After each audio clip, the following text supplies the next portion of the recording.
In today's video, I'm going to enable you to do what I took an hour to create looks like this so that you could be able to do it in less than a minute. Let me show you how I did it. Let's get right into it. So here in Premiere Pro, I always color grade with some of the LUTs that really treat skin correctly, because when you have people in a shot, the skin tone is to be preserved and enhanced to the best of its quality. So that's what we are going to retain here, and that's one quality of this LUT that I created. All right, so first of all, like I always do, I create an adjustment layer, all right, to suit the sequence. I place right on top of the footage.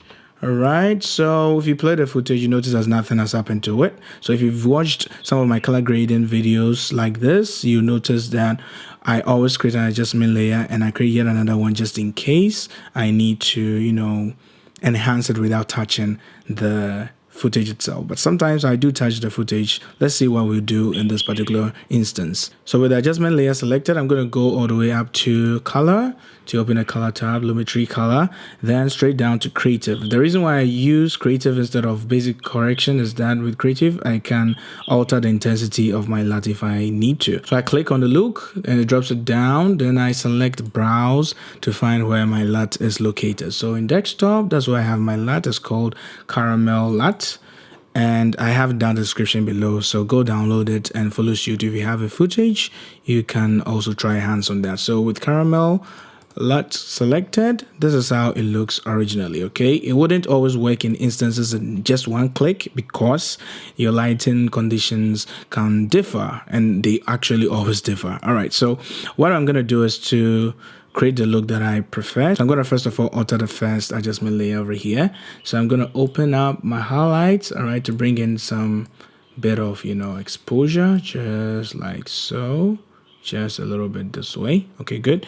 Then I'll click on my main footage and likewise do the same thing to it. All right, so increase the highlights like this, and readily what I notice is that I have some greens appearing in the footage, which isn't what I want. Okay, so I'm going to send the temperature all the way to the left so that I can preserve my blues in there, and with my tints, I'm gonna push it a little bit to the right to add more magenta into the skin area, just like so.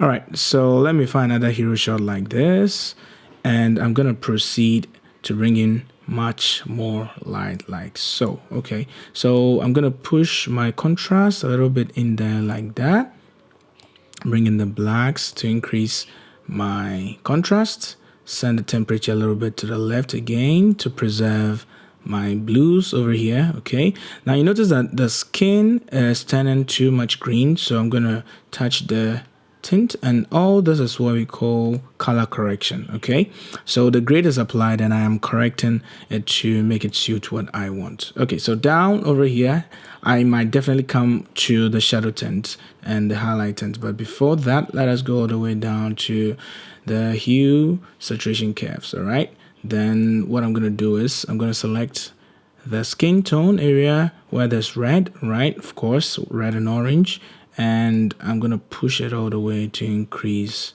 the vibrance in there. All right, you notice that this has too much, vibrance, and so what I'm going to do is I'm going to reduce the saturation in the skin just a bit. All right, and I can intensify my highlights a little bit more because my lighting was quite good on set. I don't have any problems increasing my exposure. I'm not fearing, introducing noise into my footage because I lit it well. All right, so that's one thing that you always have to consider. Let me go ahead with the blues, and I'll come back to the skin. So I'm going to select the color picker, and I'll select the blue area, and I'll increase the vibrance just like so. And I'm going to go to the hue versus hue to introduce a little bit of the violet in there to make it pop. Then equally for the luma, I'm going to reduce the luma so that there's more separation, but don't do it too much because you are definitely going to notice a deterioration in the look. All right, so somewhere over here is just right.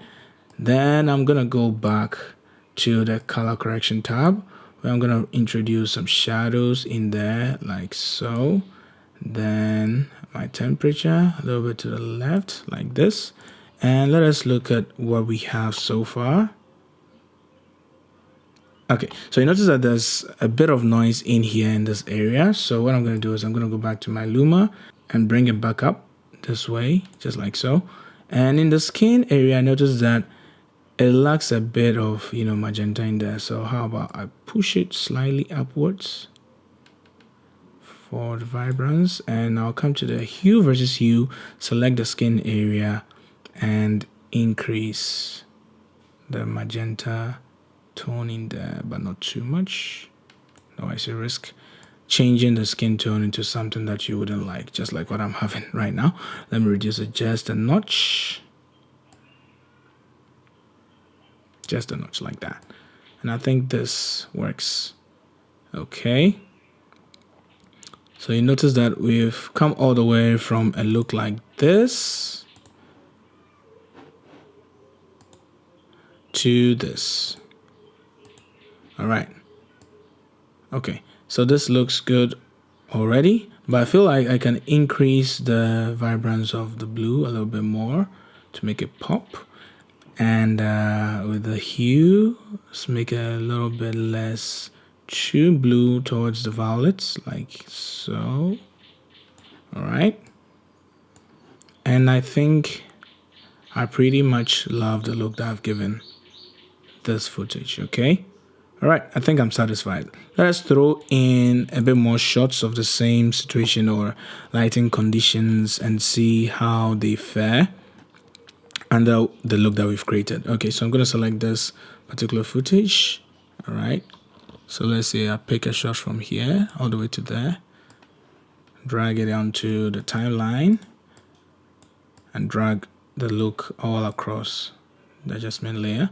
Okay, just like so. And I'm going to select the properties of the look that I caused to the footage itself to this footage, all right, by copying and pasting. And this is what we have. This looks quite good. All right, let me make the footage fill the frame. So 108. All right, and I think they are uniform because they were shot under the same conditions, same lighting, positioning. The only difference is the shot size and the distance of the camera to the subject and the movement. All right. So basically, I think I am quite okay with the look, but I feel like I can add a little bit more saturation, just a bit like this to that, and contrast, a bit more contrast, like so,